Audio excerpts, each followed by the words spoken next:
giving us some time of your day today. It's always an honor to be in your ear and talk all things Marketing Cloud, account engagement, and Salesforce. So today we've got a great episode for you. You're very, very lucky that I've managed to get both Tom and Anton onto the same call at the same time. And today we're going to be discussing account engagement versus Marketing Cloud. So before I do, I'm going to let our esteemed guests introduce themselves. They'll do a better job of it than I would.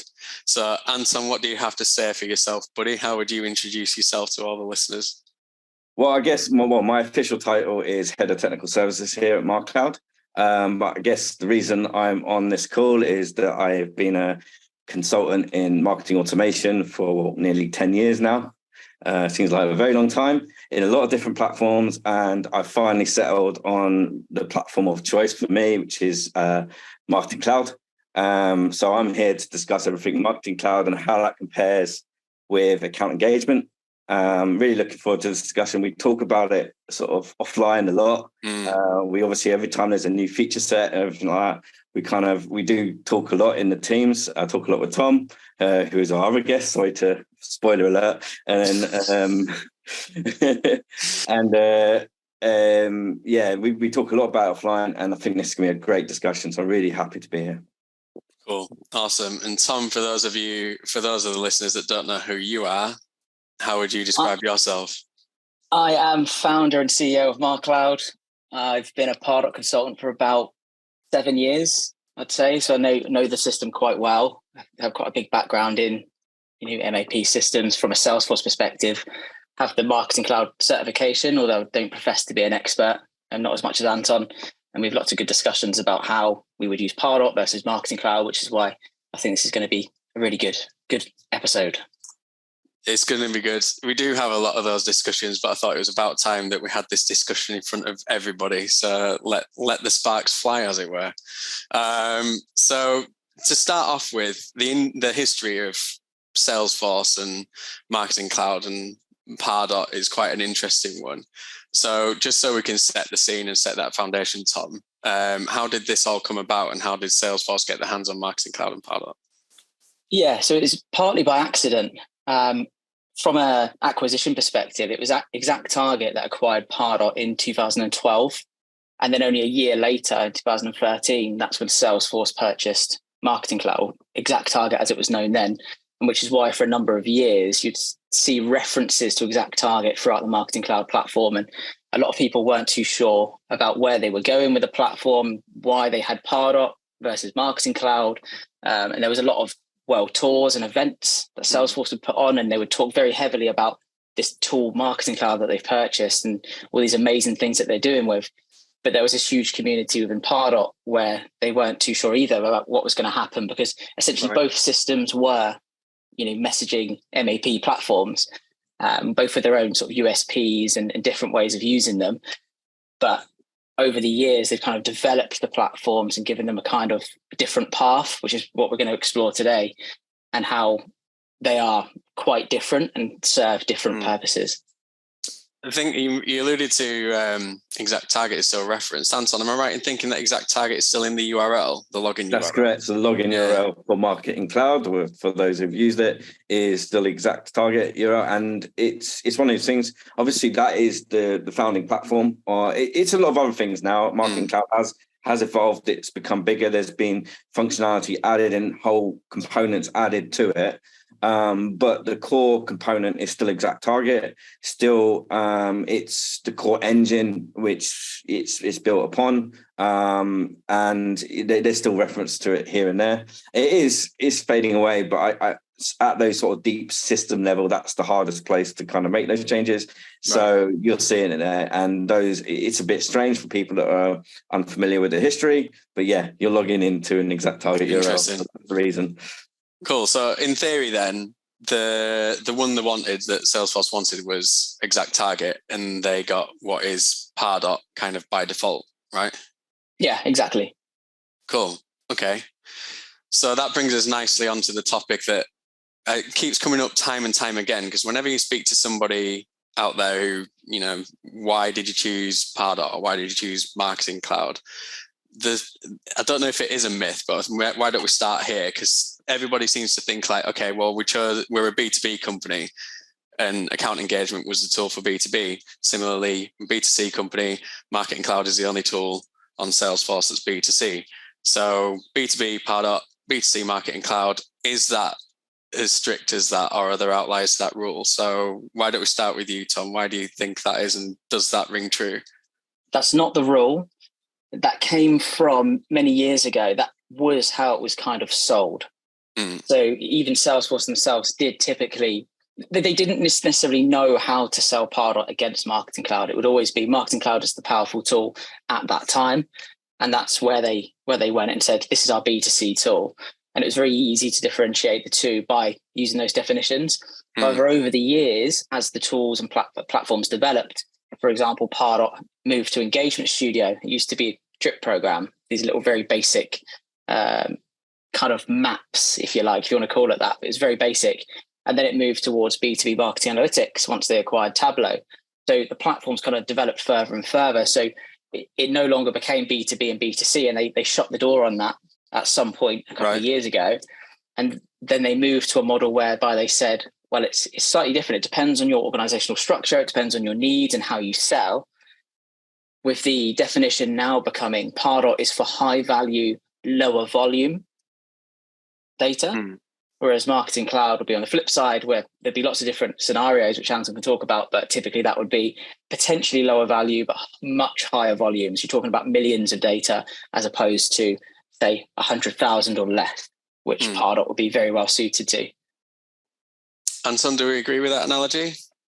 Yeah, I think that's more or less right. I think there's still this perception that it is B2B versus B2C. You can kind of see where that comes from. I think if you look at some of the features that Pardot has, which are very strong features that probably beat their counterpart in Marketing Cloud, things like account-based marketing. So that's hence why the name changed now to account engagement. And if you look at things like lead scoring, these are typically B2B functions. In typical marketing theory, that's how it would be typified as B2B. But what we see are companies that are looking to bring traditional B2B strategies into B2C and vice versa. So I think this notion of B2B versus B2C is more going down to, okay, what tactics and what strategy do you want to deploy to gain your customers?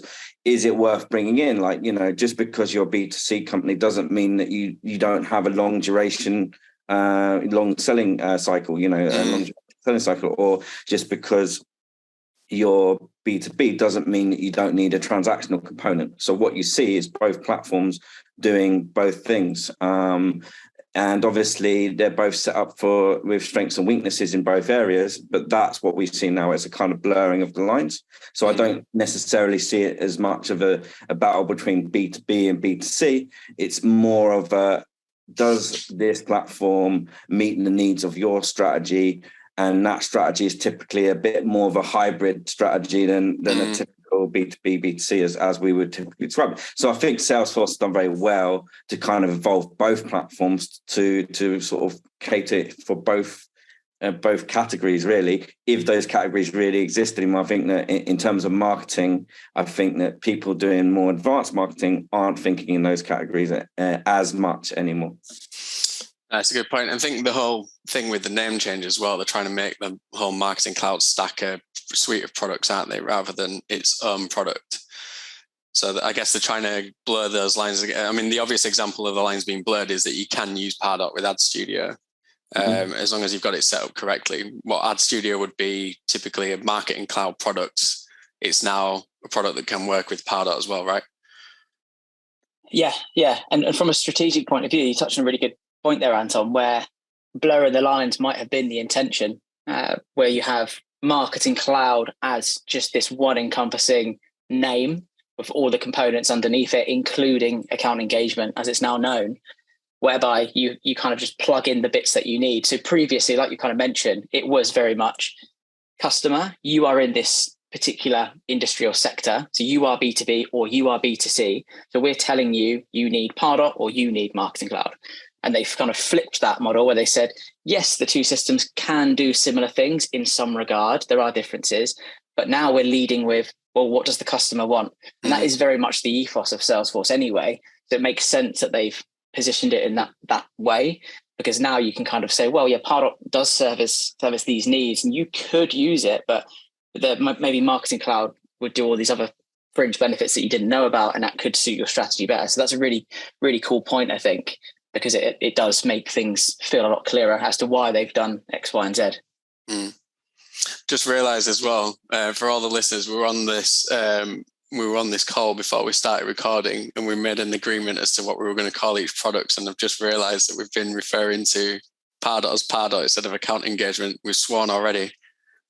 It's a hard one to get over that. It is hard to get over that. I think it's so hard.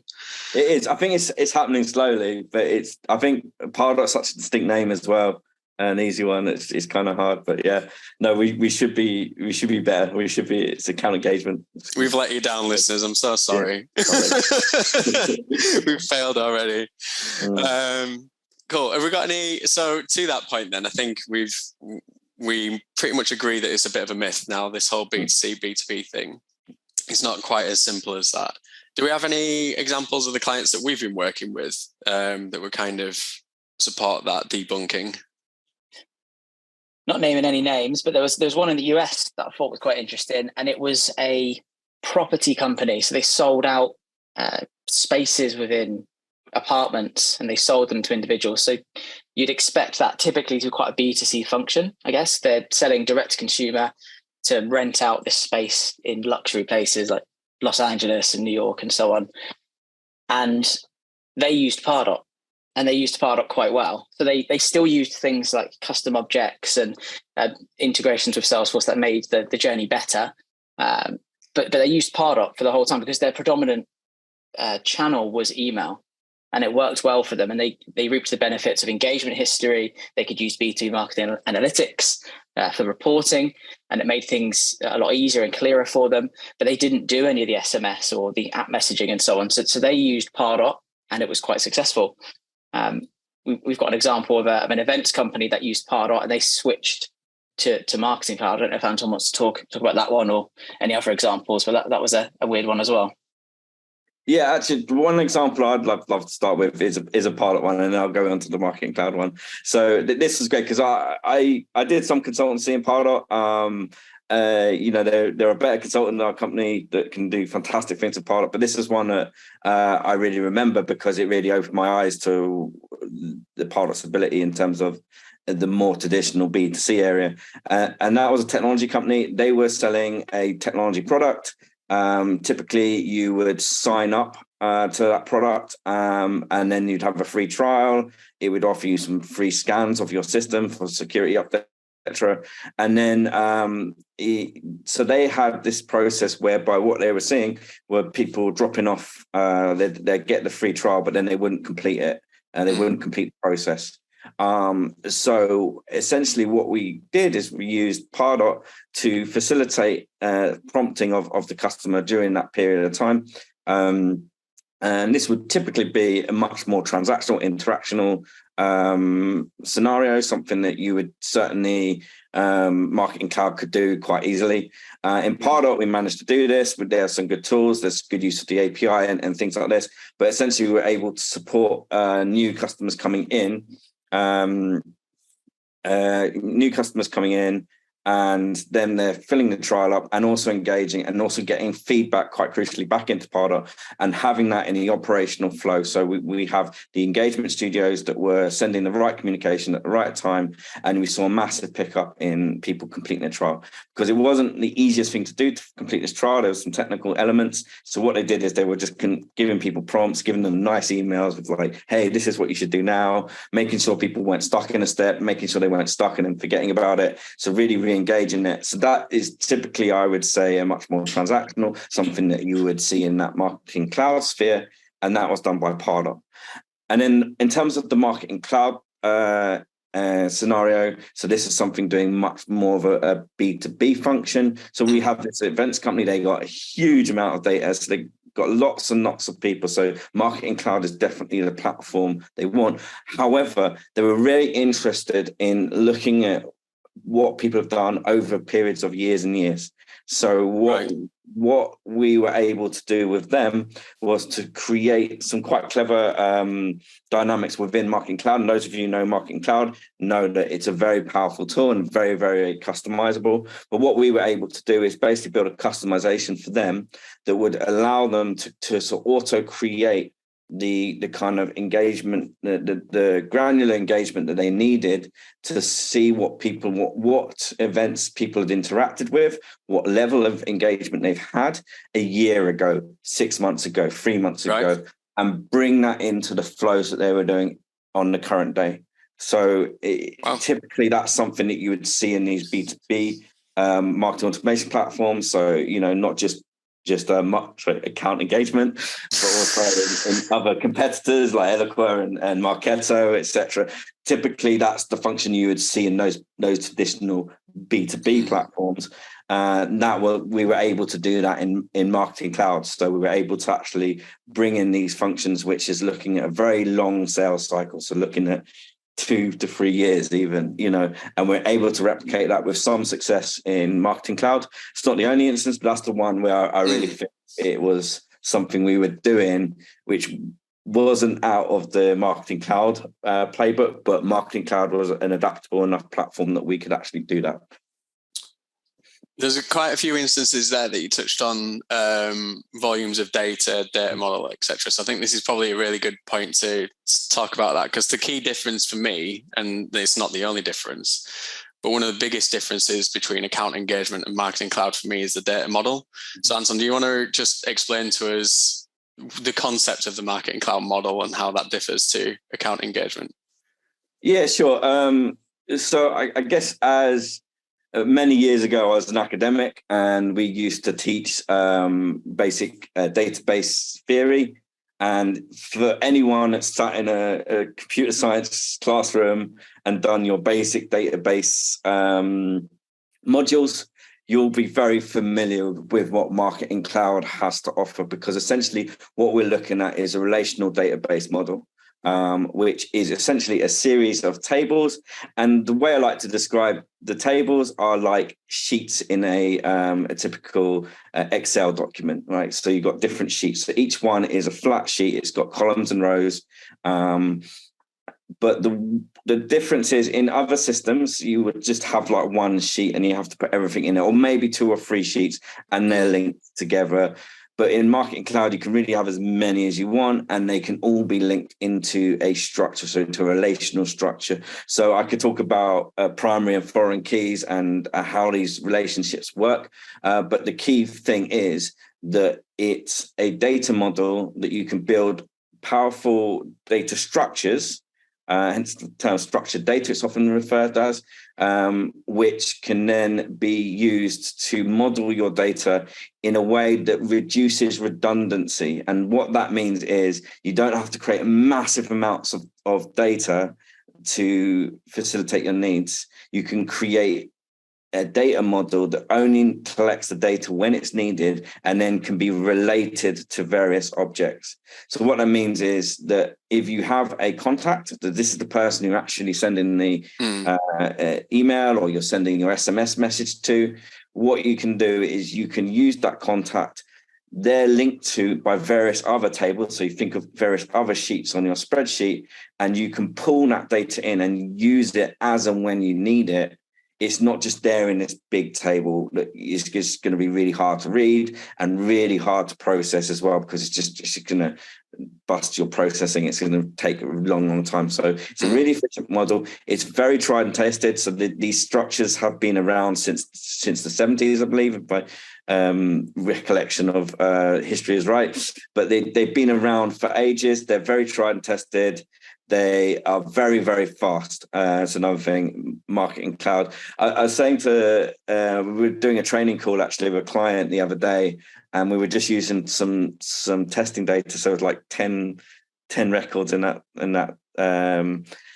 table, and we were doing a filter process, and it always takes about 20 seconds. And it's 20 seconds, whether it's like 500,000 or 20 records in marketing. Right. It's really impressive when it comes to like big numbers. It's really impressive how fast it can do it. And part of the reason is because it has that structure, and it just provides that, that just provides that way of using that data and really utilizing it in an efficient way. And that's definitely the thing I think that is probably the biggest selling point in Marketing Cloud. I think it's the only marketing automation platform that really truly supports this. Others do it a little bit, but it's the one that truly supports that notion of structured data, that notion of a relational database model. And it also enables you to do SQL queries, which is a powerful way of getting that data very quickly. So it's a bit technical. It's a hard concept to get over, and there's lots of nice use cases for it. And I think what happens is companies often they start with some basic email platform, and it's really common that it's the data that's the first ceiling they hit, the first thing that they hit, where they go, I want to do X, but I can't because I can't get that data. It's not available to me. I run out of fields to use, so and so. In Marketing Cloud, you really have that flexibility to just build what you want. You can mirror Sales Cloud exactly as it is. You can mirror Sales Cloud plus 5 other platforms into your data model, just have one place to put it all. It's a really beautiful thing when it works and when it's really thought about, and when we got clients to really embrace it. It's a really beautiful thing to use. It's really great for personalization and so many other things. I can't sing it praises enough. It's really something I really love, and that's coming from working in so many platforms where this was always a pain point. So I really love that. I think it's one of the best things about it. It's also one of the things I think that can be a bit scary for people coming in, because they go, well, why do I need this? And obviously people going along that marketing automation journey, people that have been doing it for a while will understand it, but you won't necessarily have that realization straight away. It may be down the line. It may also be something you don't really need, because the models offered by other platforms are perfectly fine for you. But for me, for dealing with people with clients that have complex data needs, it's fantastic. So just to really, I'm quite impressed as well. Are you saying that the relational data model came from the 70s? Yeah, don't quote me on that. Well, we already have, mate. It's out there now. It's definitely not new. I mean, it's certainly been used in the 80s. I'll try and get a fact check. Maybe if there's anyone that wants to reach out to us, might have to put it in the show notes. That we can do. But it's definitely been around a long time, and it's used in a lot of data systems. It's used a lot in programming, and it's definitely there. There are some newer approaches. So we got things like platforms like MongoDB that offer you a slightly different data model, but it's still structured and works in a slightly different way. And their salespeople will certainly tell you, hey, it's faster and better and all of this. So there are some other things on the horizon. So maybe you might see in the future a platform come along saying, well, we're using no SQL database, which basically is a slightly different model, or they're using JSON-based or an object-based database like Mongo. But I think at the moment it's really the pinnacle of where we are in this particular sector. So just to relay that back for the listeners, I guess then. So with the relational data model, you can pull in data that's maybe 2, 3, 4 degrees of separation from that contact record, right? More than that, you can do whatever you want. Yeah, which I guess probably lends itself against that whole where that common myth of the B2C thing came about. Because Adidas is one of Salesforce's flagship case studies for Marketing Cloud. So knowing that, like an absolute nerd, I sat down one night and went on the Adidas website, put some stuff in a basket, and then left the basket. I was like, I wonder how quick this is going to be. Clearly, I need to do some more stuff with my time than do what I just did. But then essentially, there was an email that chased me saying like, oh, Carl, look at all this great stuff that you left in your basket, which reference the exact things I left in the basket. So that would have been Marketing Cloud, right? So yeah. And the other thing I think is great as well is that data is only really useful for probably a few hours, not even days, right? Yeah. And one of the things they would have done as well is that they would have had it so that would have actually been removed from the system and kept clean and tidy, so you're not sort of cluttering up the system and things. So I bet you that went into the system, lived long enough to provide you that email, and then it, was removed, because then it's not useful to you. So that's where that transactional model is really, really helpful. And that data model is to be flexible, because there may be multiple carts and maybe thousands of products, I imagine, and it's able to kind of pull in that information. It's pretty insane. An ideal case study for that, really. So, okay, so that's a really good analogy. Over to you now, Tom. How does that differ to the account engagement data model? Quite different. I love how Anton describes things. I could listen to that all day. The key message from all of that, I understand, is flexibility, which is quite an interesting point, because part of account engagement is more rigid in a good way. So it is still its own database. As Anton's described, it's probably a couple of sheets. It's probably a simple database whereby it's got the prospects. It has a limitation on the prospects where you need to increase it, which is not the same as Marketing Cloud. And the relationship model is kind of fixed in a way. So it very much aligns with Salesforce. So you have prospects, which is its own thing in Pardot, which links to a lead and a contact in Salesforce. And that relationship is very rigid. Once you install the package in Salesforce for account engagement, it kind of fixes that. And there isn't too much manipulation you can do there, because otherwise you can end up breaking the system. So they force it in a way whereby you use prospects with leads and contacts. You can use just contacts, but that's a different story. And also account and opportunity. So it's very much works around those objects from a database perspective. I touched on it earlier, but you can add in custom objects. So you can enhance the system. So you can essentially add, but you can't necessarily subtract or manipulate or change the way too much. There are sort of things you can do with support's help, but in a nutshell, that's typically how the database model works. And it's a very sort of, because it is so sort of packaged for you, a lot of the things just work. And that's the way I describe it. So for your typical marketer who doesn't have all those development skills and doesn't want this really intricate, powerful, custom-made platform that's amazingly suited to your business, and whereby you just want a marketing team to be able to send emails, to be able to report on them, track ROI, use dynamic content, use all these really sort of enterprise grade features with relative ease, then Pardot's really good. Account engagement's really good, and I can speak to that. I've been a account engagement consultant for about 7 years. I've got the Marketing Cloud consultant certification, because long story. So I know it to a level, but I'm pretty much a B2B marketer. I've worked on Pardot, worked within that ecosystem, and Marketing Cloud for me is a little bit tricky. Could get my head around. I understand it to a level, but as a marketer, I wouldn't want to specialize down that lane because I'm so heavily down this lane, if that makes sense. So for some teams, the switch can be a bit of a shock because of so when you play a game, if you play a game and it has like a sandbox mode, immediately you can do literally anything you want. That's the feeling I would describe for entering Marketing Cloud, because you can do anything, and sometimes you don't know where to start. Whereas Pardot, you kind of got this structure built for you. You can get off the ground and running really quickly. The integration with Salesforce is the best in the space. It includes any other platform. That integration can't be beaten. And that allows you to do certain things with reporting. And reporting is probably one of the biggest USPs of account engagement with Sales Cloud, because you can start to quite quickly, even when you implement Pardot, within the first couple of weeks, you can start to see where ROI is coming from. And you can track it based on your own custom-made model. So you can choose to have a first touch, last touch, even touch, or you can even start to utilize, and I'm sure we'll talk about this, is the Einstein artificial intelligence reporting features, which can find things that you would never have found otherwise.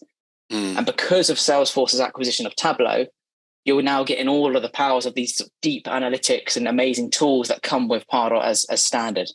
So you have B2B market analytics, where you can start to see how well your content is performing, how much was consumed within the last X amount of days or weeks, or whatever time frame you look to do. And it's incredibly powerful because of that rigid structure. So it's a very different approach to, say, Marketing Cloud, which is immensely powerful, but that's amazingly tailored. Whereas this solution's slightly sort of out of the box for you. Because even the Pardot reports out of the box, they're brilliant. The lifecycle reports, one of the easiest reports to reference. Yeah. I had a meeting once, years and years and years ago, when I was first started MarCloud. I had a meeting with this, they were an M&A consultancy, and I spent half an hour in the meeting, and some of their senior people were there. I showed them the lifecycle report and said, look, in a nutshell, this is how it works. This is the velocity chart. This is what you should be looking at to a point. And within the first half an hour, he said, you've paid for yourself today. This is brilliant. This is what we were looking for. Because for them, it worked really well. It's very out of the box. They understood it. They knew how it all worked. Okay, brilliant. That worked for them. And that was a really good use case of the part of reporting. So, and one other thing to touch on, which I've always sort of professed as the way to do it, is that separation of the databases. So Pardot has its own database, Sales Cloud, it's a database. The typical marketing approach here would be that prospects would be created in Pardot, account engagement, and then you'd nurture them to a point via scoring and grading, a key USP of the platform. And then once they hit a certain threshold, you're automatically flagging them and saying, right, now put them into Sales Cloud. And that act of assignment creates a lead, and it creates a marketing qualified lead. It's basically the system being marketing as a abstract idea. That system is marketing. They pass a lead over to Sales Cloud, which is sales. Marketing have qualified the lead. So you've created an MQL. And then that feeds back into the system because of the rigid model. And it says, you've had one more MQL. So that whole idea is really nice. And you can hold back and use it as a filter, which is a really, really nice touch. And I always sort of try to communicate that with clients when I speak to them, is it should be used as a filter because it protects the rest of your database, keeps things clean, it keeps your sales journeys really, really succinct and efficient. And that's how the systems can be used quite well. Yeah. No, again, some really good points in there that I want to put a pin in to come back to, particularly Anton mentioned how flexible Marketing Cloud is, and then you've mentioned it again in terms of like how just immensely powerful it can be. So we'll touch on that in a second. But yeah, I do agree with you actually. Like that whole what could be seen as rigidity is actually a plus and a benefit in that one, because I do agree that I feel like account engagement is definitely the tool if the marketing and sales teams are tightly aligned. And I could be wrong in this analogy, and Anton, I'm opening myself up to being shot down here. But with Marketing Cloud, it's almost like everybody talks about breaking down the walls between marketing and sales, but I still feel like Marketing Cloud is its own thing. The marketing function is its own thing, not necessarily, or possibly not even all that close to sales. But certainly with account engagement, because all the data exists in Sales Cloud as well. So everything that marketing are doing is completely visible to the sales team with engagement history and things like that. So it's almost like marketing is an extension of the sales team and they just have this tool over here, but it all links really nicely with Sales Cloud. Whereas Marketing Cloud, I feel like it's over here and it is a separate platform for all intents and purposes, isn't it? So it doesn't have that tight integration with the lead or the contact. But I'm open for you to prove me wrong there, Anton. Yeah, I would agree to an extent. I think that what account engagement does in that very, that's what I would say top funnel, but essentially that prospecting piece, we can do it in Marketing Cloud. It's just not nearly as easy. So you really need to have a plan for it. You really need to have look at all of where your data is all coming from and actually manage that. So you need to build components to manage where your data is coming in. Then you have to build components to qualify. So that could be like a journey that you send people on, and then push them into Sales Cloud. So you can do it, but if that is the primary thing you want to do, then it's really like the only choice is account engagement, because it's just solving a lot of your problems straight, out of the box, essentially. So I would say that one thing I would say though is if you really want like incredible, really multi-dimensional interaction. So we talked about a marketing and sales line, and this kind of goes back to saying where it's a bit of a gray area. So we have built automations which do a bit of that qualification, but also in that qualification we have different ways in which we do the touch points to sales. So typically this isn't necessarily the qualification up to where they're passed over to sales. So that's when you do like a lead conversion or conversion to a lead.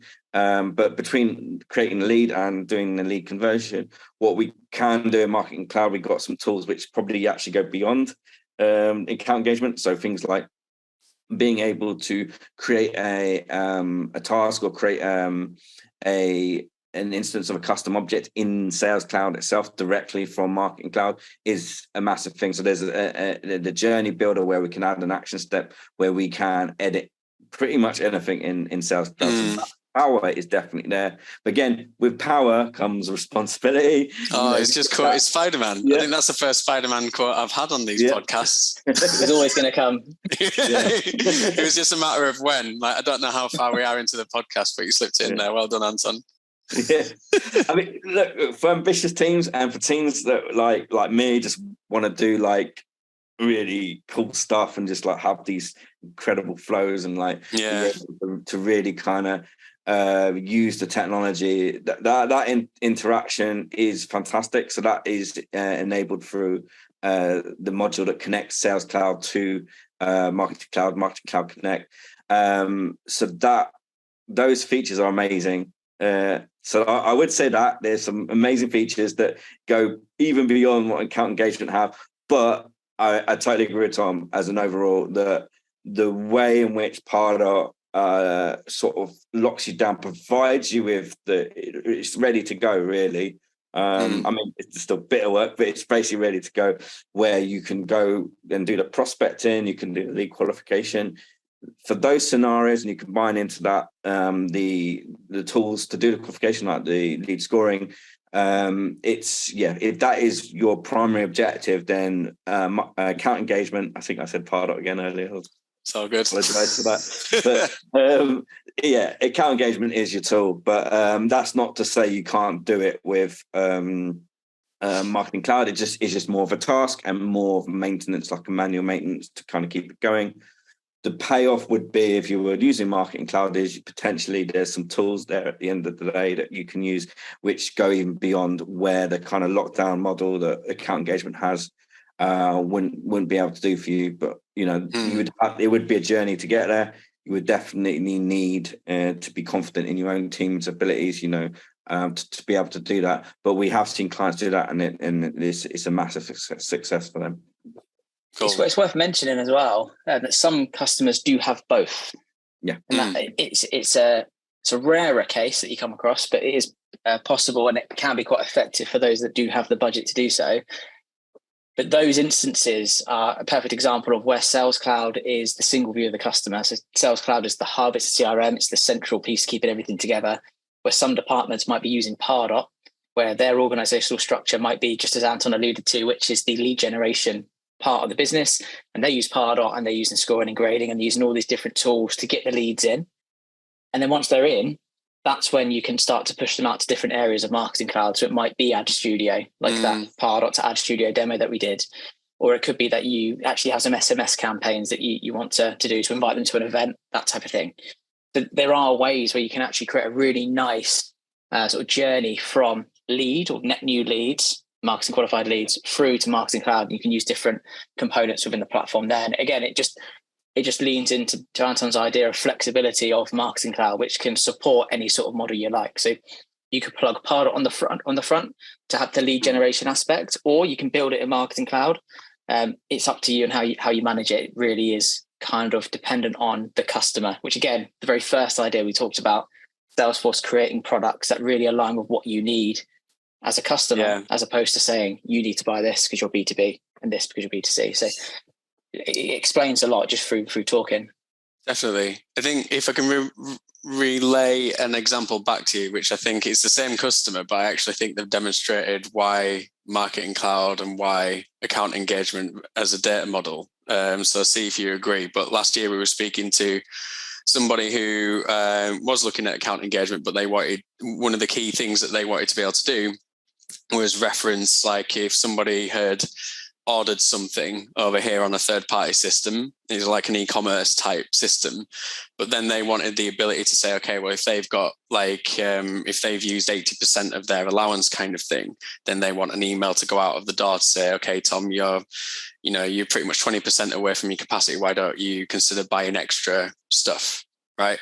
And I remember I was the one that positioned Marketing Cloud to them, because at the time, and again, open to being shut down. This is my position on the podcast today, just putting it out there. I'm open to being completely shut down by you two. But yeah, essentially I repositioned it as Marketing Cloud because of that relational data structure. I didn't feel that you could do that with an account engagement. What you're essentially doing is referencing orders from a third-party place and being able to use that data to then have the marketing system send out an email and almost sell on behalf of. So I guess replaying that back, that scenario was that there was maybe 3-4 degrees of separation from the customer. Like you've got your customer, you've got the account they belong to, maybe an order, but then the specifics of that order details, line items, etc. And now they've come back around, and actually that doesn't matter at all. What matters to them is actually nurturing people for sales to pick up the phone and actually find the right people at the right time to be able to speak to, but nurture them within an account as well. So it might not just be nurturing Tom Ryan at MarCloud, they might be trying to nurture Anton Minnion at MarCloud as well.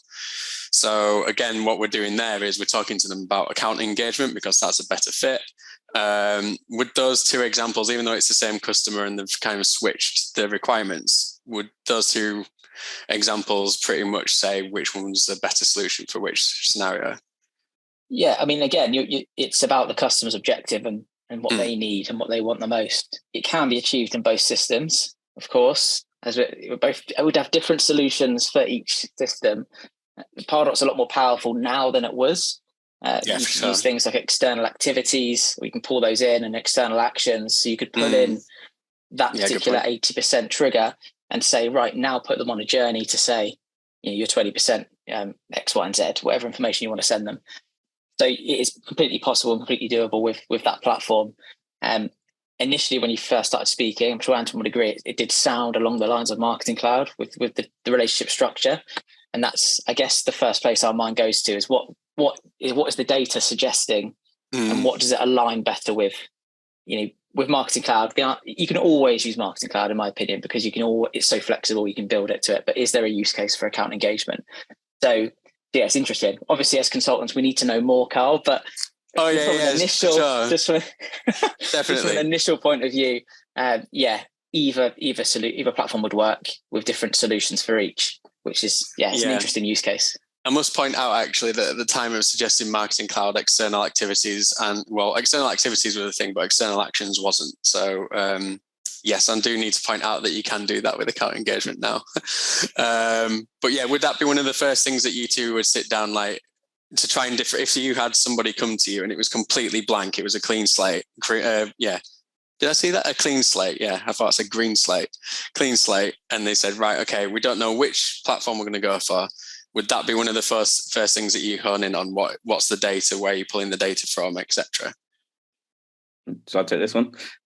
So I would say that I would just say that, I think Nair was a great example of where we had a discussion, and it wasn't about necessarily what was presented initially. It was what we had to dig down to kind of understand where their priorities were. So I think if you can nail down where the priorities of the customer, so okay, what are the nice to haves, what are the essential functionalities? If most of those essential functionalities sit within account engagement in terms of being more or less outputs, or in terms of its strengths, then that's what you're going to go for. And then I think if you then suddenly you've got some of these major things that need to be done, and there's really a barrier to doing those in account engagement, that's when the discussion can turn to Marketing Cloud. So you might know that straight away. You might not know that until you've had a couple of sessions, and that's where we like to kind of have talks quite early on, and get that conversation quite early on when we're talking to prospective clients, because we really want to understand which is the right platform to go with, because we know the strengths and weaknesses.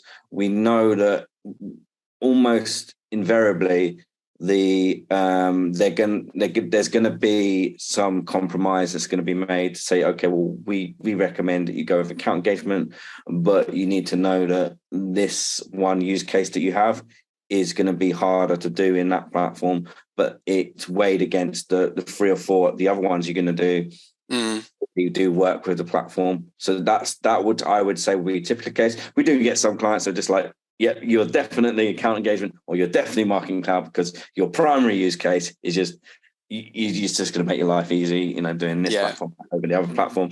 But and I guess the theme is that grey area where people sit. We talked about at the beginning of this podcast, but really it is nailing it down to where your priorities lie and making that judgment. I think we've got a very good track record of selection here, of actually getting the right one. And I think in that example you gave, Carl, it's certainly one where we did start and we were erring towards marketing cloud.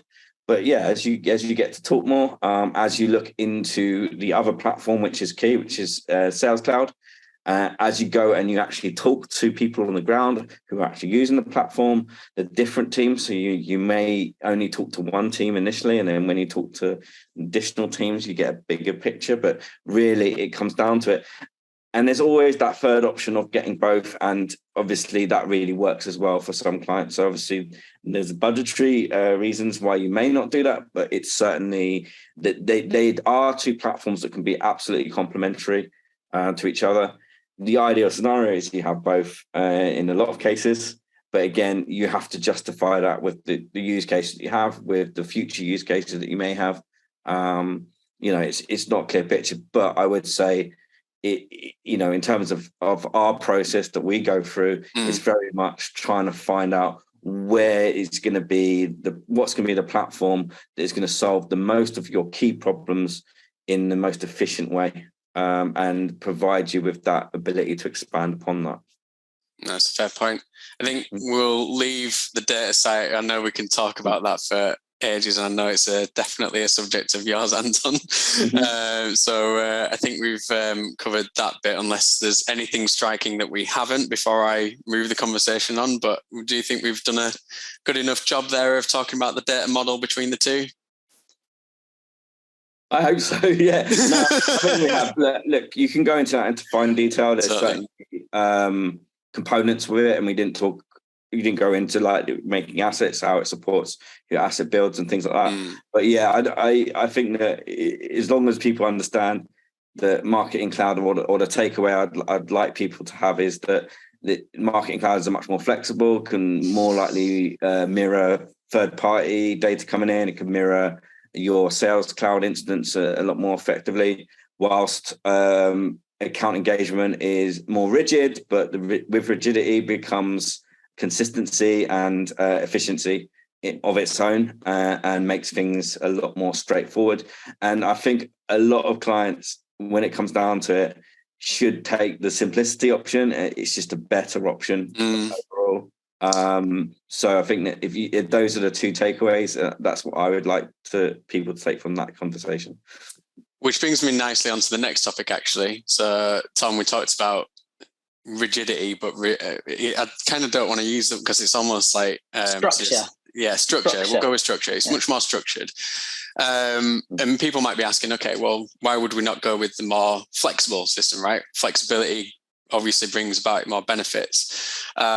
But actually thinking about it, what I wanted to talk to you about was like the team that's supporting that structure, right? Whether it's a flexible structure, which is kind of contradiction there, but whether it's a flexible structure or whether it's a structured structure. So why don't we talk about that with account engagement and the team that's required to essentially get account engagement singing? Yeah, so with account engagement, typically there's some sort of sales team. So you essentially Pardot or account engagement will be supporting that function because it'll be generating the leads. Not always the case. Some companies we've worked with don't have a sales team and they still use account engagement, which is absolutely fine because it an example there might be, it could be a think tank. We've worked with one of those before. It could be a charity. It could be a .org, where they're just sending out communications to say, thank you for your donation. This is what we've been doing. This is the great work we've been doing. We've had a lot of scenarios like that. Or it could be fundraising. They send out the link with the button to go straight to the I forget the name of it, the place where you pay or donate. The donation checkout. Yeah, lost the words. That there's a functionality there, or use case there for them.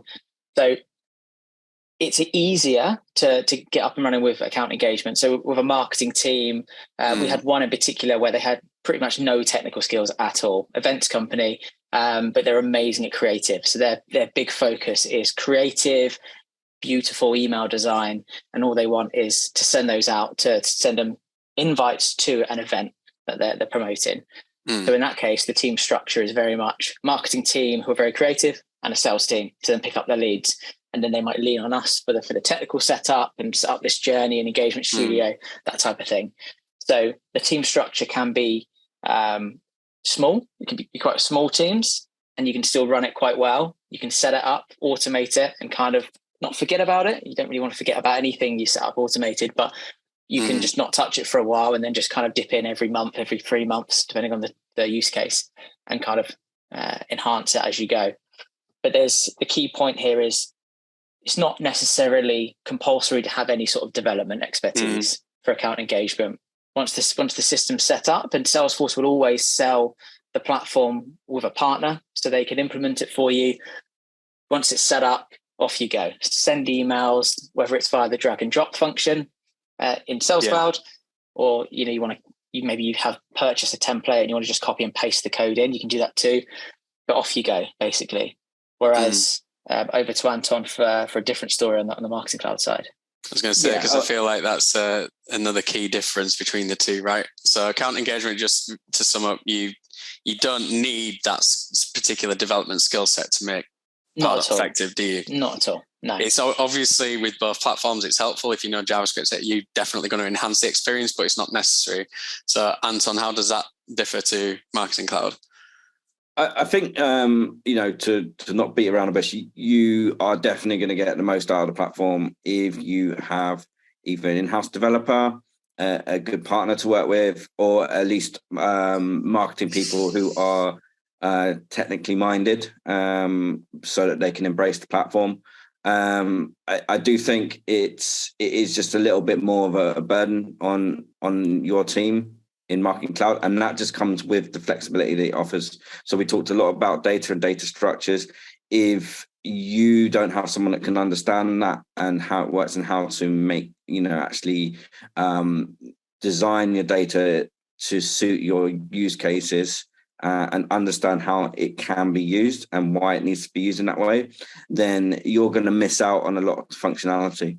That's not to say that everyone that uses the platform needs those abilities. It's got a great editor. It's got a lot of things in the UI that kind of help you do things. The filtering, I think, is particularly intuitive, etc. There are a lot of things you can do. There are also some nice add-on tools that you can use to kind of make things a little bit more straightforward. That being said, I think if you really want to maximize your investment in the license, then it's 100%, get someone on board, get someone trained up. Now, it doesn't necessarily have to be an all-out dev. It could just be the person in your marketing team who kind of gets a buzz from looking at these things and kind of learning. We've seen that work really well. It could be that you've got an agency that will kind of pick it up a little bit. But I would say you would need at least a reasonably quick responding team to be able to do some of that dev work, because then you're going to get the most out of it. You can, it's not to say you couldn't take it off and not have developers. You would still be able to use it. You would still be able to use it, say, as a multi-channel system. You won't leverage that data model as well, because that really does require some understanding, some theoretical understanding. So I think, if you are essentially bringing it in, you're going to do a lot of single audience, like batch and blast type deals on multi-channel. So through like SMS, through push notifications, Ad Studio, etc., and that was your primary use case, you could probably bring it in and not need that development expertise, at least not only in really the setup. However, if you want it to be a constantly evolving platform, if you really want to maximize the power that it has, then having an internal dev champion is going to be essential. Yeah, so on that point, it's just worth noting that if you want to get the most out of it, then it's development to push the system. But if it's like an SME just using Marketing Cloud for your odd email, someone like me, I could use it, and I could do a good job of sending it. I'm not a developer, so I would feel comfortable with that particular scenario.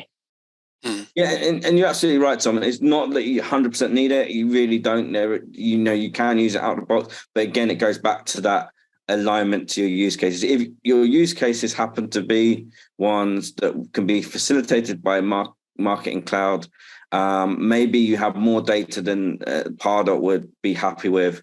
And you're doing some simple use cases in Marketing Cloud, and you wanted to use multi-channel, which I think is obviously an out-of-the-box feature that is facilitated in Marketing Cloud, then we have clients exactly like that, where that's the use case. They don't need a dev team. They can use the editor. There's some great tools like we talked about, the AI tools, Einstein, etc. So Marketing Cloud has access to all of that.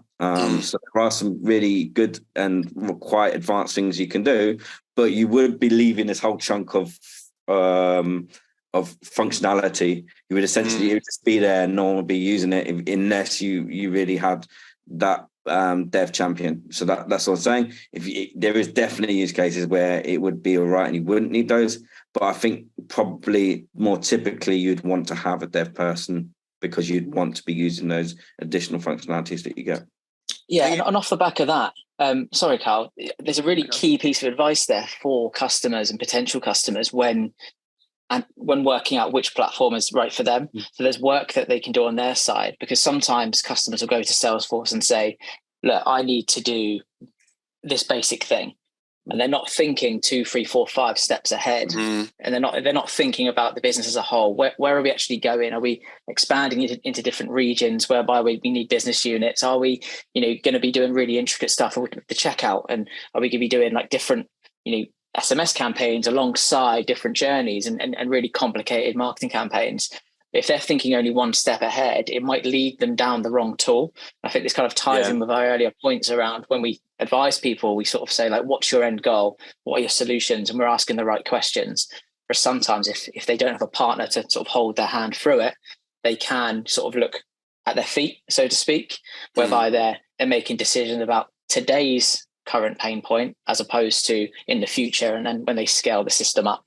So I think the advice there for potential customers and maybe even current customers is to review what is your end goal. Is the current platform fit for purpose? Because we know how powerful both systems are, but the context is really, really important. If you go for the wrong one, it's still a great platform. That doesn't take away from the platform, but maybe it takes away from your use case because the systems they aren't aligned with B2B, B2C anymore. It's aligned to your needs. So you have to convey the information and the pain point that you've got to be able to actually be put on the right platform. So I think that's worth pointing out, because it isn't always one way. It isn't always the consultancy's fault. It isn't always Salesforce's fault. Sometimes the customer misses a detail, or they didn't think about a variable where the business is actually changing direction, and that needs to be factored into the tech stack. So there's interesting things there. And again, partners can help you sort of hold your hand through that and ask the right questions. But I think that's quite a key point there.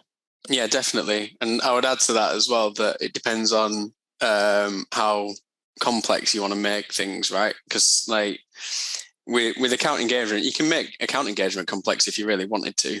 Like, just because, like we're talking about it, there seems to be more structure in terms of what you can do. That doesn't mean that you can't take it and into a whole different direction, make that complex. So we don't want to make Marketing Cloud complex, account engagement not, because you totally could make account engagement complex. And on the flip side, you could, like Anton was saying, you could just use Marketing Cloud as a journey builder with some emails being edited, right?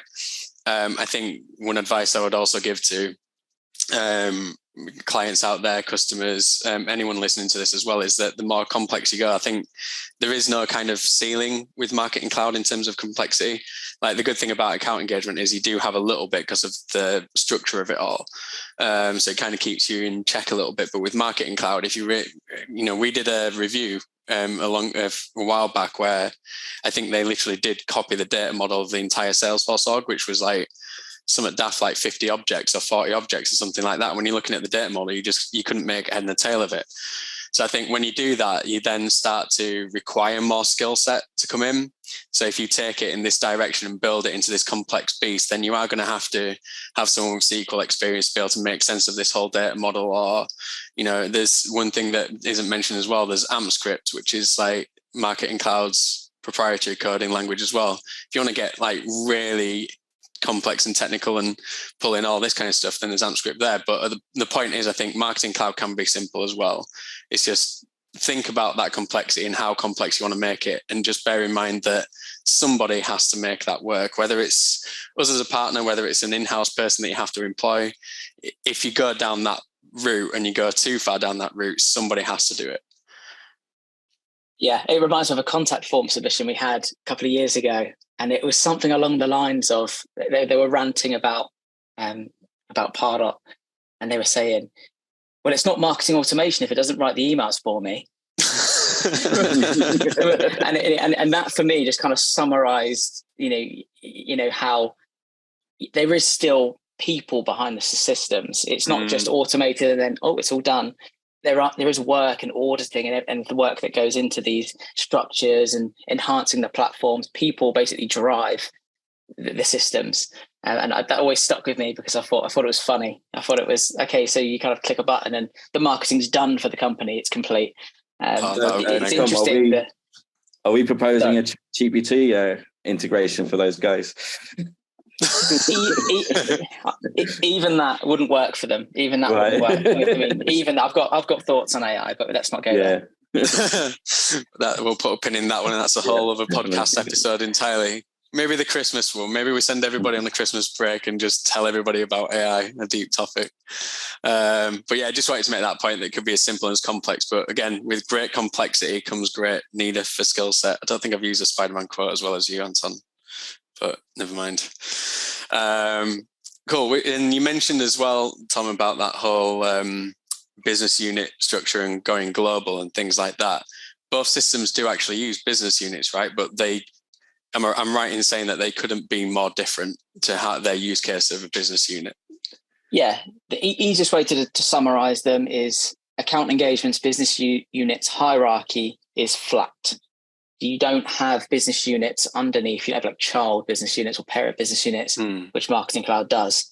Your structure in terms of an organization is flat. So that allows you to focus on things like, you could align with service lines. Perhaps you sell completely different services and they're very separate, and therefore there's a need to split them. It could be geographical. It could be, you keep all of the Spanish speaking countries in one business unit. So you have a Spanish communications and templates and everything's all built for you. There's different ways to do it, but essentially the key thing there is the business units are flat. They're side by side. There needs to be some commonality between the business units. Especially when it comes to the data model, where you're allowing certain prospects to flow into different business units. And in some cases, they might exist in both. And therefore, there are solutions to allow you to still have a single view of the customer. And you can customize the system to have one Carl Mortimer in business unit 1, 2, and 3.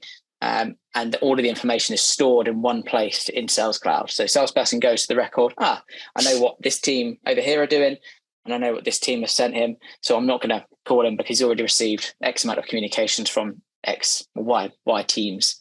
That makes sense. So flat hierarchy for account engagement. Okay, and how does that differ to Marketing Cloud then, Anton?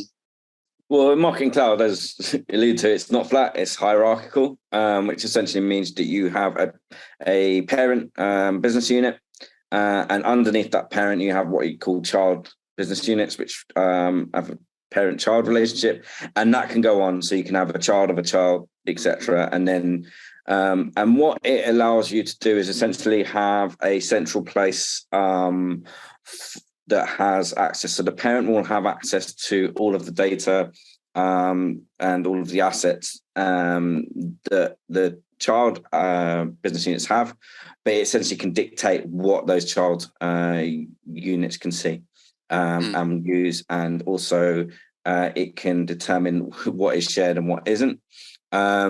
It's a really useful structure for, I call it like the center of excellence, or having a central unit, so an IT unit, say, that constrains your branding. So you can do email templates, they can be built to branding guidelines, then you can lock them down to a certain way that would then allow people using the child business units to rebrand it or change things within that branding guidelines, but not be able to break them.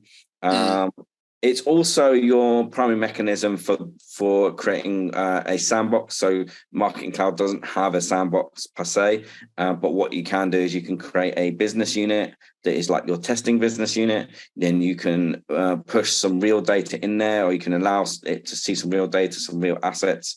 You can then test on that area, determine whether something works before then sharing it with the rest of the business units. So it's more dictatorial. It fits in probably more if you've got a central team who have that. So we talked a little bit about having those dev skills. People with those skills would probably exist in that parent unit. They would work on those things. They might use the testing business unit, but essentially they would then use that parent business unit then to distribute what they've done or to publish what they've done. The other thing, which I think is a really interesting use case, is Marketing Cloud has an approval system. So when you do like an email template or email message, you can have it so that the person can't actually send it or can't actually edit it. And instead of just disallowing that, what you can do is you can allow that to happen in a child business unit. But before they can sort of press go, can press send, actually it will need the approval of someone who is in that parent unit. So the sort of overseeing team. So that's a really powerful structure, because what you're saying then is, hey guys, you can be creative, you can do things, you can change things. But what you can then do is you can push it up to us. We'll have a review of it. And then if we like it and we're good with it, we'll then propagate that across and we'll allow you to send and do that. So it kind of allows those structures to happen and that people process to really work. So that's the best way I could describe it. It's really allowing a structured way of determining who can use what. And bearing in mind that parent-child relationship, so if you've got a child of a child, the parent of the final child would also have some influence over what the child unit could do. So, for example, you might have a sub-brand as your main unit, child unit. So you have the IT unit, which is the one that's determining what everyone can see. And then they've got a child, which is one particular brand. And then that brand might have two children, which are the different geographical regions. And that branding unit would be able to sort of have a similar relationship in terms of dictating what they can do or what they can edit. So it may, for example, split out what data they can see. It may split out what the footers they can see. They could drag in. Some one would be for North America, one would be for EMEA, etc. So there's a lot of things you can do with it. And as is the theme with Marketing Cloud, it's very flexible. So, it does take management, but it really could, if done properly, really enable a nice structure, enable really good communication and control of what your marketing teams are doing, and also fits into things like distributed marketing, which is a different feature, but it works really well with that feature as well. So there's a lot of you can do with it. Again, as is the theme, it's a little bit more complex than account engagement, and there's pros and cons to that. But it really does give you that control, and it really allows you to have that idea of a center of excellence, like a team that can kind of be your go-to guys, your dev team, your people that really know what they're doing, and be able to dictate what's happened, what's locked down, and have control. So call me naive then. So what I'm hearing really is that the advantage that Marketing Cloud might have in a specific scenario is if you've got that center of excellence type, meaning if you've got maybe a sophisticated or quite large marketing team, and they have that kind of structure in place where a team kind of approves the branding of emails, approves things going out the door, etc., then Marketing Cloud would support that use case. But outside of that use case, I don't really see I think account engagement would do everything else that Marketing Cloud could, though, right? You still have your singular business units, and you still have people working within those business units doing their thing. Unless I'm being naive, is there any other use case where one would benefit the other, or is it just that center of excellence type scenario? I mean, I think that's the main one. Is that again, it's something that I'm sure people have set up in various different ways. Probably not going over all of the different features or all the differences that it has, but that's the primary one that we've seen. But I'm not saying that is the only one. Probably other features of it. There probably are features of the account engaged business unit, how that works, that are slightly different. But certainly, if you look at that structure, which is the main obvious difference, that's the kind of thing that it facilitates. I was trying to go for the easy, if you do this, then it's Marketing Cloud. If you do this, it's account engagement. But I think I failed that one as well. But I do think business units, certainly in account engagement, I think that business units is, I don't know if you agree, Tom, but it's certainly an underutilized feature in a lot of orgs. Like I've worked with clients as well where I'm having to, they haven't bought business units or they haven't got it for one reason or another. And they're trying to work out that unsubscribe, opt out functionality and how they do it from one company but don't opt out of the other, which I think it can be quite messy when you don't have business units. But I love business units, to be fair. I think they're an underutilized feature. Don't know if you agree. Yeah, it's definitely more common now. So a couple of years ago, it was that people were trialing the idea of business units, whereas now it's actually people jump at the chance to get them. So like you said, separating and having kind of like a data wall, if you like, because every business unit is its own instance of Pardot. It's the best way to describe it. So it's its own data wall. So a prospect in BU1 is different to prospects in BU2. They both got different prospect IDs. So if you opt out in one, you don't opt out in the other. However, what you can do, this is where some of the freedom comes in, is you can make one lead or one contact in Sales Cloud, and you can, if you want, to sync it across so they opt out of all of them. I'm not sure why you typically want to do that if you've separated the business units out well enough, but you could do it. So you'd have some sort of separation between the business units. So a lot more common now, a lot more use cases for them. There are pros and cons. I mean, taking the Adidas example, they would opt for Marketing Cloud. It's a good fit for them with different business units, with parent, child, grandchild type hierarchy. Whether they're acquiring new companies and bringing them in and fitting them into the data model is a different way of thinking about it. Acquisitions at that level are quite common. So therefore, they need a flexible tool that can easily or somewhat easily integrate another company into that particular model. And with that parent, child, grandchild setup, there's an easier way to fit them in with not giving them access to the whole database type thing.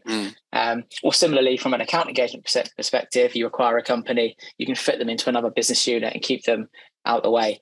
That we've had instances with clients where they've, budgets have been tight and they've tried to keep accounts or second business units or companies they've acquired and so on and put them into the same Pardot account. And that doesn't work. You shouldn't do that. It is worth the cost. It is worth the extra business unit to separate them, because we need customers and clients to be of the perspective that, we're doing marketing, we're doing it properly. This is how to do marketing automation. Yes, it's going to be a cost today, but ultimately, if we get this right, the ROI is going to be 5, 10, 20 times what we're actually worried about today.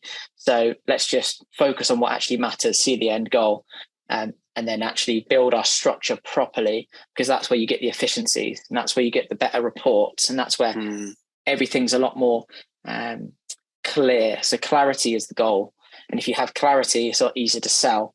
And there's a lot more coherence between the teams, whether it be sales and marketing or just the wider organization as a whole. From a reporting perspective, that's what you're aiming for. You shouldn't be worried about today's costs too much, because ultimately, if you get this right, the rewards are huge, because ultimately the customers will love you, you'll sell better, and ultimately the company can grow better. And that's what MarCloud was kind of built for, is to help industries and make them way more competitive through the effective use of marketing automation. Because there's one in particular, I remember, a manufacturing company, And they were very forward thinking for that particular industry, because manufacturing is typically always behind the curve when it comes to new tech. They're very much, relationship based. It's very sort of old school type approach. Whereas they wanted to come up with this content marketing approach, marketing automation, and they'll probably win long term, and they'll beat their competition just primarily because they're going to use the technology and use it properly, and they're able to just be that one step ahead because industries are competitive. Yeah, no, it's a great point. And you mentioned there about the ROI and reporting and things like that, which I think ultimately all of this great tech is great, but they want to sit down at the end of the day and look at the numbers, where they're going wrong, where they're going right, where can they put more money into, is the budget that they've spent on marketing being effective for this year, this quarter, whatever they define. They ultimately want to see if they're performing well, right? So in terms of the two platforms, Anton, to you, essentially, how does Marketing Cloud produce all of these metrics and reports? Like, how does that work within Marketing Cloud and being able to see the data? Well, it's quite interesting because, the key thing to say is that Marketing Cloud Intelligence is the key business insight. Used to be called Datorama. So just to make sure that those terminologies are the same. So if I talk about Datorama, I'm talking about Marketing Cloud Intelligence. So that is the tool that has been brought in to give the insight. Okay. And so when I say insight, what it's actually looking at is the base data that Marketing Cloud produces and making it's an insight on that. So you're not seeing individual responses, individual engagements, but you are seeing that insight there. And that's got some really powerful tools. You get some nice stuff out the box as a basic trim on Marketing Cloud, but you to really make the best of that, you need to go into and purchase the advanced, and that's where the real power starts. What it's based upon is what Marketing Cloud does at the back end. It's got a bunch of data in terms of what it tracks. So these are the sends that it does. So these can be sends for in multi-channel, and on the engagements that people have, users of the system, customers, prospects, etc. They have on all of your assets you put there. Now, and it's the same theme. We get only really, it's interesting. It makes a lot of some basic interactions that you have, and then enables you to kind of enhance those interactions. So if we're going from sort of bottom to top, what you need to do in Marketing Cloud is make sure that you're collecting those touch points. So whether that's collecting data in these data tables, what they call data extensions, or whether it's ensuring that your CTAs are linked up to cloud pages where we can see those interactions. We do need to create that environment for that tracking. But once we get that data, and it's very rich and it's very adaptable in terms of us being able to merge that in with any data that we have coming from sales, anything like that. So you can get a very rich data set of what we need to do. So we talked about our events company that's looking for engagement over years. We were able to set it up. We were able to get an analysis. We were able to get that business intelligence. We didn't actually need to use Datorama in that instance, but they are using that tool as well to enhance. So there's lots of things we can do, but we do have to set the environment up for that to work properly. But once you get that environment set up, the tools are fantastic. They're very intuitive. I'm not an expert in B2B MA, which we're going to talk about in a minute, I no doubt. But how did you know that was coming? That was massive. As I understand it, Marketing Cloud Intelligence is a bit more intuitive, a bit easier to use. So it's slightly the opposite of the theme, really, in that Marketing Cloud generally a platform that's a bit harder to use. But I'd say the intelligence is really intuitive and easier, should I say. And possibly the opposite way around for account engagement. But Tom, you could put me right on that. I was going to say he's throwing down the gauntlet there. Tom, over to you, buddy, in the red corner. Let's go. Yeah, so just rewinding then. So from an account engagement perspective, it mostly revolves around the campaign when it comes to reporting. So you would assign your assets, your campaigns, or 2 campaigns, and that drives a lot of the behavior. So that drives the ROI analysis and so on. And it feeds through, like I was talking about earlier, the structure of account engagement's quite robust. And therefore, if you do certain things, just step by step, everything just works. And that's the key thing to remember. So you send your email campaigns. It might be that you have a piece of campaign tracking code on the site, so you can see where people have come from. MarCloud have some really good UTM solutions, so you can feed the UTM parameters into the campaign if you like. We can get that set up, but ultimately it would feed into Tableau. Now the components that are powered by Tableau are things that we've already talked about, like engagement history. But for those who don't know what that is a component that can be added on the Sales Cloud object, whether it be lead or contact, where you can actually see the engagement over a period of time. You can see a single source of everything that's gone on. So I could see that Anton has downloaded this ebook, he's visited this page, he's engaged with this email, he's signed up to this event, he signed up to this webinar, he's attended this dinner. And therefore I've got quite a clear picture about how we've engaged as a brand with Anton over a period of time, just through this one component. And that's engagement history, powered by Tableau. But then if you go a step further, because we're using campaigns, that would then feed into B2B market analytics. Now, B2BMA, as it's shortened to, it has a whole host of out-of-the-box reports with loads of data that's meant to be visualized in a way that's easy to understand. And it's somewhat real time. I think there's like a 1-day lag between the numbers, between it refreshing. Depends how often you have it set up to refresh, but typically it's a day.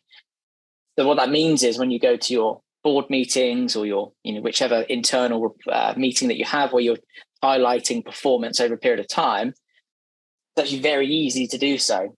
So you could use one of the out-of-the-box reports, or you could actually build on yourself, and you can have a custom dashboard that has everything specific to a single campaign or a series of campaigns.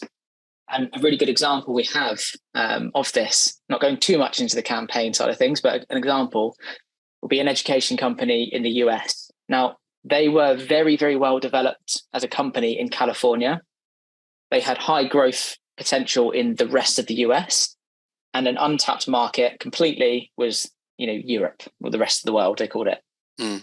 So what we did for them is we structured their campaigns in such a way that we could answer those questions, like how is PPC doing in Europe as opposed to in California? Now, we expect those numbers to be quite different, primarily because California is very well developed and Europe isn't. So now, if the answer to that question, which is Europe's untapped and it does quite well there, whereas California doesn't perform so well, we should turn that off. We can answer questions that marketers really want to know, and that is, what is the most effective thing to do immediately, and where are the quickest wins? Where's the low-hanging fruit? And through the data, we can identify that within context. So it isn't a case of just saying PPC is really good for MarCloud, because it might not be. PPC might be really good for MarCloud in the UK, but it might be terrible in France. So let's look in the data and find out what actually works in different regions, and what are we doing wrong? We can find the answer to those in B2BMA. Because this content wasn't translated into French. It was all in English. So let's change that. It could be that actually just due to cultural differences, this particular channel isn't as effective, but the way we're doing it, so we're going to do something else. You can really start to understand who you're speaking to, whether it's geographically, whether it's job title or whatever it is. You can create everything you need to see in one dashboard within B2BMA. It's so powerful. It's powered by Tableau, so you know how good it is, and therefore that's what you can do. I mean, as long as the data's there, that's what we normally tell clients. As long as the data's there, we can show it in the dashboard. And I haven't even touched on the ROI, the attribution stuff. I mean, that's where it really wins. And one of the best decisions that Salesforce made was to make B2BMA accessible for the plus, advanced, and premium accounts. So it isn't just for top end enterprise accounts. Pardot Plus has access to B2BMA. It has licenses for it. So even your sort of smaller company can jump on and start making the most of all this data, which is amazing. And a final point on this is B2MA has an edition called Plus, which essentially means that this could replace things like Power BI. It could replace Google Data Studio. The reason why is because that allows you to use the API and actually pull in data from external sources.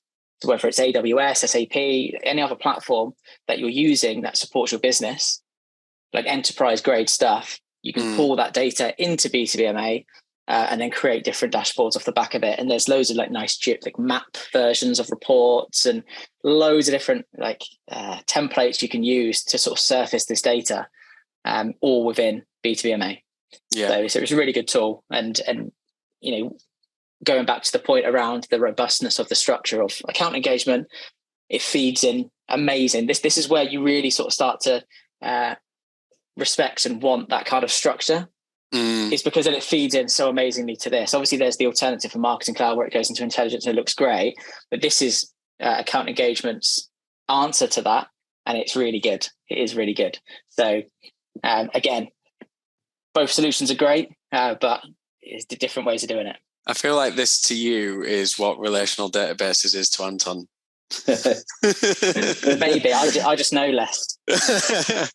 I do need a bit of a public service announcement type thing though for that to work, and it's very rare that I see it, and I can't understand why. But that campaign object, I think, is one of the best moves that Salesforce did when they aligned that so tightly with account engagement. I do think that's one of the best things that they've done on that platform. What I'm seeing less and less, though, but for that ROI to work, is to have your budgeted costs and things like that in the campaign. Now, it's rare that I actually see I can't speak for the rest of the team, but certainly with my clients, it's rare that I've seen that those fields being filled out. And I don't know if it's because they can't quantify what the actual cost is, that, you know, there's soft costs and there's hard costs, or if they don't want the rest of the team to see it, again, the solutions to that. All I would say is to the people that are listening is make some moves now to make some use of those fields, because once you start having that budgeted cost and you start using that, then account engagement and Sales Cloud will take care of the rest for you. It'll link the opportunity back to the campaign through campaign influence and all that kind of stuff. But to kind of do the addition and subtraction, it needs those fields filled out, right, in terms of the cost. So yeah, bit of a public service announcement. Maybe that should be a podcast. Maybe that should be an episode. But yeah, start using those fields, people. Cool. So I think Tom's done a pretty good case there for B2BMA. Have you got anything to add, Anton, in terms of the Marketing Cloud side of things? Yeah, I mean, I guess, and it's been a theme. You know, you talked about B2BMA Plus being able to bring in data from third-party sources. I would counter that, well, we've already brought those in Marketing Cloud because it can do into our data model, and therefore Marketing Cloud Intelligence can report on that. So, you know, there's different ways. I would say, though, I think you touched on a point. Campaigns are a lot more of a stronger object in account engagement. They exist in Marketing Cloud. They are useful. We use them. We can assign assets to campaigns. We can report on that, etc. But it's a lot weaker notion. It's really just a reporting tool. We can also interact with those in Sales Cloud, so we can push membership information, status changes, and things like that. But it's not as strong as it is in account engagement. So and this is one of those things where when we're talking to clients and we're trying to figure out which platform is best, if they're relying on campaigns a lot and they're really using that, then we may err towards account engagement. If it's not so strong, then, you know, it's something, you know, where it wouldn't bias one way or the other. So it's definitely something to be aware of. I think just to kind of bring this conversation towards a close, I think Tom mentioned it there in terms of talking about B2BMA and being flexible enough to look at the data and go, okay, well, we need to pivot and do something different because maybe in France they respond to a different channel. I think the whole point of this conversation, what I'm hearing loud and clear, is that it depends on the use case and the requirements. It's no longer you've got one tool here, you've got one tool there. and it's purely budgetary, it can be a blend, and you need to understand your requirements. Because in order to pivot, in Tom's example there, you would need something like Ad Studio to be able to go, okay, well, I'm going to move away from emails. I'm going to move towards social media or, things like that. The point is that you can pivot if you understand your requirements in really good detail and have somebody to work with to make sense of it. And then you fit the product in to fit those requirements instead of just fit one system, buying one or buying the other. It is a suite of products now that work together. I think that would be fair to assume. But Tom, if there was one key takeaway for you, what would be the takeaway for you for all the listeners? Yeah, I would say it would be to look at your key objective and to really understand the use case. So the tech's going to help get you there. It's all well and good. If you're in a dark room, you start buying all these fancy lights and making the place really, really bright. So you're buying all these fancy tech equipment and making the place really, really visible, and then wearing a blindfold to try and walk to your destination. Makes no sense. So you need to be able to, see what you're doing. And then that means, buying the right tech that's going to be able to surface the data so you can actually understand it. And then using that, that tech to help get you towards your long-term goals, because this is a big investment. It's a long-term investment, not just what solves today's problems. So aim for that as opposed to, for quick wins and solving today's problems. So pick the right tool, build upon it, and like you said, pivot when you need to, but it's all based on data. You need to see what you're doing to be able to make better decisions. Anton? Yeah, I would absolutely back up what Tom said then, but what I'd probably add is also understand what teams you have. Just remember that when bringing in any technology platform, that there is a people and process change. You shouldn't be expecting to bring in any of these platforms and have your teams working the way they were. So understand that when you bring in these technologies, they will impact your team. They will bring the best out of your team if you choose the right platform. So if you've got that creative team that want to kind of work in a mad scientist laboratory, maybe Marketing Cloud is the best platform. If you've got that team that, really like to concentrate on content, but really have a very, we have a very structured way of working, maybe it's going to be account engagement. But that is one of the key things that you want to do in terms of platform selection, is understand what your team do, how you want to control them, and how you want to build it going forward. What platform provides you the best structure to that, because there will be a change in how you work. There's no getting around it. We have had clients who really wanted to essentially carry on working the way they were working and then bring in the technology. It never worked. It's something you should really consider. So really consider the personalities involved, consider how big your team is, how distributed it is, how creative it is, how creative do you need it to be, etc. All of those things come into that decision. It's not a massively easy decision to make, but if you can kind of isolate those things and combine that with your key use cases, then you will make the right decision, because you will have thought about these things and you will have chosen the right platform that's going to solve the most problems in the easiest way for you. Great points. Which brings us very nicely towards the close. So as always, what we'll do is we'll put the blog posts, any videos, any assets that we think support this conversation will help you understand Marketing Cloud and account engagement better in the show notes. But until then, I really enjoyed that one. So Tom, Anton, thanks for joining us. Really appreciate it. Thank you. Thanks, Carl. Thank you. Good, Tom.